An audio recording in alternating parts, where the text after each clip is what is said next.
Three heavy space vehicles are being developed by the National Aeronautics and Space Administration under the project name Saturn. The largest Saturn vehicle, designated Saturn V, consists of three stages. The S1C, using 5 F1 engines, the S2 with 5 J2 engines, and the S4B using a single J2 engine, plus the Vehicle Instrument Unit, and the Apollo spacecraft, which Saturn V will carry. This second quarterly film report will cover progress on the Saturn V vehicle during February, March, and April 1963, highlighting major effort concentrated in areas of final tooling preparation and initiation of fabrication. An important step in development of Saturn V's S1C stage, represented here by a 1/20th scale cutaway model, was work during this report period on fabrication of bulkhead components for the liquid oxygen and fuel tanks. The initial bulkhead gore segments were formed in early February by the Military Aircraft Systems Division of the Boeing Company at Wichita, Kansas. Heavy rollers first press sheets of aluminum alloy to the approximate required contour. Gore segments are made in two sections, base and apex, later welded together. The rolled sections are then placed in this large bulge-form die for final precision shaping through use of liquid pressure in a rubber bladder. Water is forced into the bladder by a pump. As the bladder expands, it forms the aluminum against a plastic liner at a maximum of 1,500 pounds of pressure per square inch. Upon delivery to the Marshall Center, gore segments are first heat-treated or aged in a large oven for 24 hours at 325 degrees Fahrenheit to increase their strength and hardness before they undergo the fabrication and assembly processes which will result in a finished bulkhead. Marshall's bulkhead fabrication and assembly tooling underwent continued buildup and qualification during the report period, with work also underway on the first bulkhead, which will be part of a structural test fuel tank. This initial station in the bulkhead assembly line performs routing and welding for all gore fittings. The second tooling fixture trims the top edge of the base and the bottom edge of the apex of each gore segment in order to make a joint to weld the two pieces together. At the third station, this gore welding fixture is used to join the gore's base and apex portions. Mounted over a pit, the welding platform can be tilted 30 degrees since it is desirable to weld uphill at all times. At the fourth station, a meridian edge gore trim fixture is employed to perform the job of trimming the gore segments lengthwise.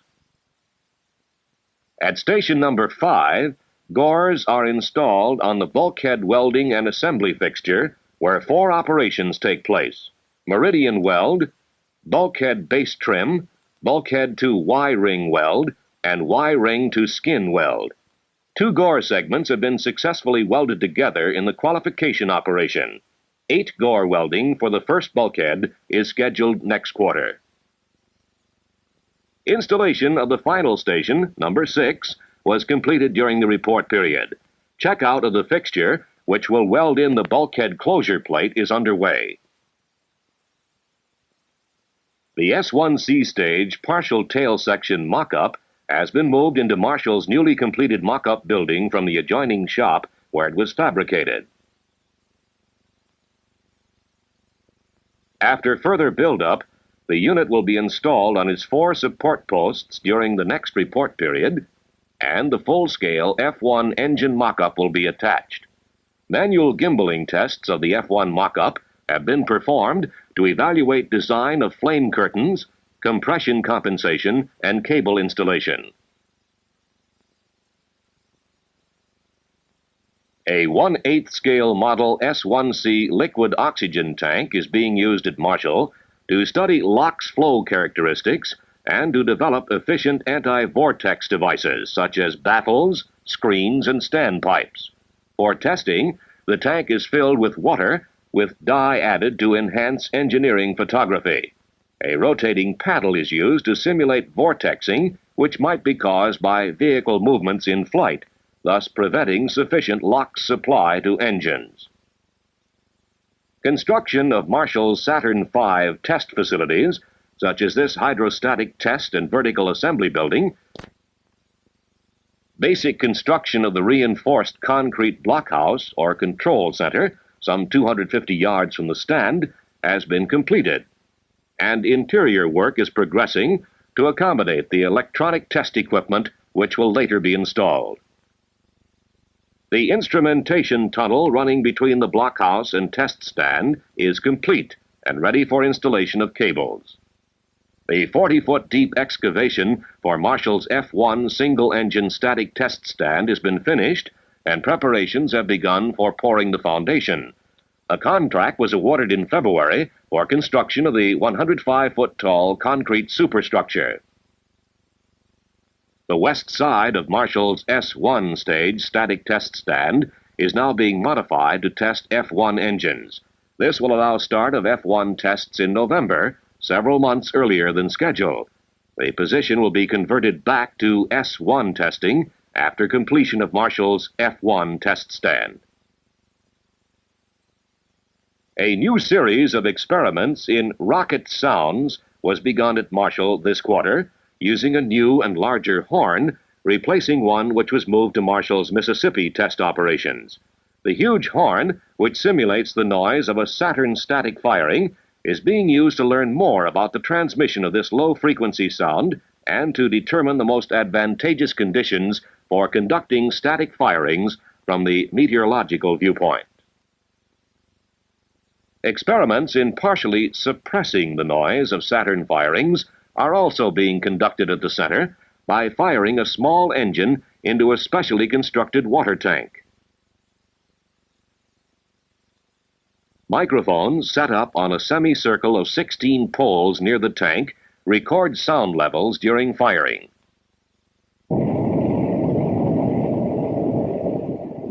Various deflector, cone, and baffle devices inside the water tank help to dissipate the energy which creates the noise.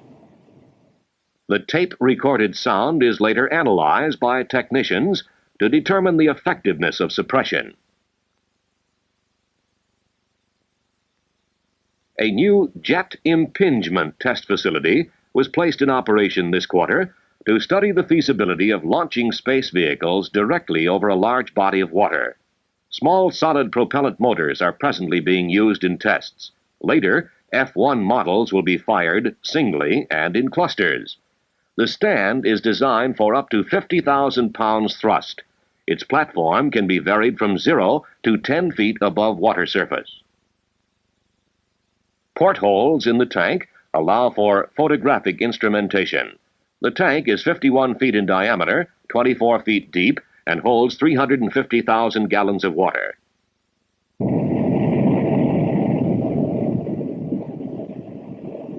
Splash effects, jet penetration depths, and effects of underwater deflectors will be studied. At the Boeing Company plant in Seattle, Washington, dynamic calibration tests using a 3/100 scale Saturn V model were performed this quarter. An electrical shaker device with rod attachment induced vibration under controlled frequencies and amplitudes. The same model, with weight suspended to introduce linear deflection, was also used in static calibration tests to measure vehicle bending moments. A 1/20th scale model equipped with 2 receiving antennas was used in command-destruct antenna pattern measurements to determine vehicle aspect angles over which the destruct signal can be received. At Marshall's Michoud operations in New Orleans, the first S1C stage Y-ring was completed by Boeing in mid-February using the recently installed 42-foot boring mill to machine the ring to precise measurements. Machining of the second Y-ring has now also been completed. The initial ring was removed from the boring mill for shipment to the Marshall Center, where it will become part of the structural test tank. Machine marks in the open V cut on the top of the ring were removed by hand grinding. The V forms the junction of the bulkhead and the intertank or interstage. The 2-ton ring was carefully wrapped and sealed to provide protection during handling and shipping. The ring was shipped by barge from Michoud on February 22nd and arrived at the Marshall Center 10 days later. Work on Michoud's S1C vertical assembly building continued this quarter, with relocation and installation of underground pipe and electric cables accomplished. The foundation for the hydrostatic testing and cleaning pad was also under construction. This is the last station for the booster before it is returned to the final stage preparation area in the main plant for outfitting. The VAB will have 3 turntables with the pits housing the turntable gears recessed in the foundation. When the building is completed, it will consist of 2 sections, one for booster assembly and the other for hydrostatic testing and cleaning. At Rocketdyne, F1 engine work this quarter included assembly of an experimental concentric tube injector. Prior to installing the faceplate, the igniter tubes are placed in the body of the injector. There are 21 of these elements, one for each compartment in the baffle.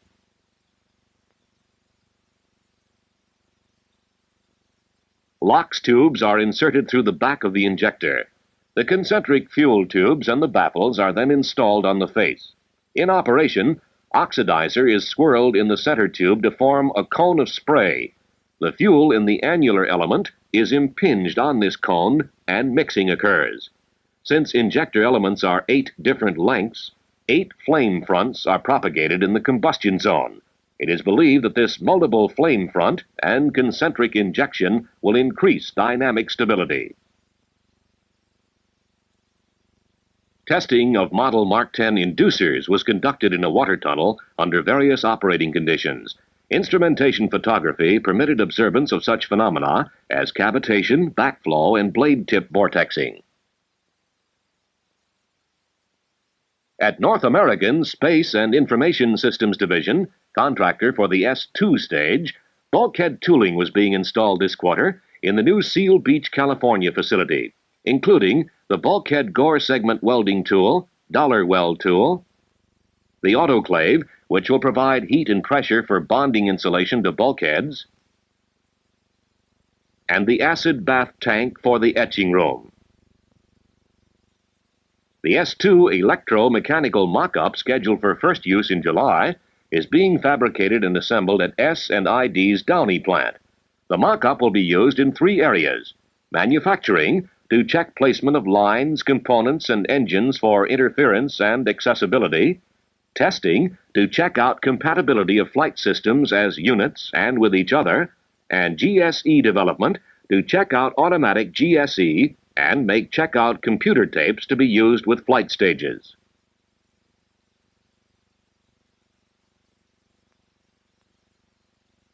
Fabrication of the S2 battleship test stage, depicted here in model form, is proceeding on schedule. Initial use is set for the first quarter of 1964, marking the first time for J2 engines to be fired in cluster. Fabrication of the S2 structural stage, for use in checking entire vehicle structures, is also underway. At S&ID's El Toro facility, activated this quarter, high-energy forming tests have been successfully performed on waffle sections of the S2's common bulkhead. The part to be formed is embedded in a castable epoxy urethane. An explosive charge of primacord is used to provide the shock wave for forming. At Santa Susana, rough site preparation of the Coca area of Rocketdyne's propulsion field laboratory has been completed. The S2 battleship will be installed in test stand number 1. Test stand number 4 is being prepared for installation of the all-systems stage, the first flight-weight S-2 test vehicle. At Rocketdyne, contractor for the J-2 engine, common to S-2 and S-4B stages, a relatively new metal forming technique, electrolytic erosion, is being used in manufacture of J-2 injectors. The forming die, made of compressed graphite, acts as an electrode, and a non-conductive oil removes the eroded material. Build-up of facilities for the J-2 engine program at Propulsion Field Laboratory at Santa Susana continued during the report period with work on the liquid hydrogen storage area, run tanks, and horizontal and vertical static test stands. At Douglas Aircraft Company, Santa Monica, fabrication of production tooling fixtures for Saturn V's third stage, S-4B, was well underway this quarter. The first vehicle manufactured will be used for hydrostatic testing. A full-scale engineering mock-up is under construction for use in verifying flight-type system compatibility with ground support equipment. Both tank domes have been completed and installed in handling jigs. The forward interstage structure was attached to the forward dome and the aft skirt to the aft dome. Work is proceeding on design and layout of automatic checkout ground support equipment and its housing facilities. 4 complete sets of ground support equipment will be fabricated. The testing program in progress for S-4B includes research, development, qualification, production, and reliability verification testing. Construction of the S-4B static firing test facility, Complex Beta at Sacramento, is progressing satisfactorily. A contract for the battleship tank for test stand number 1 was awarded this quarter. At Huntington Beach, construction of the Douglas Space Science Center is also underway. This facility will include an assembly and hydrostatic test tower, mock-up and fabrication building, space simulator, and S-4B systems integration area.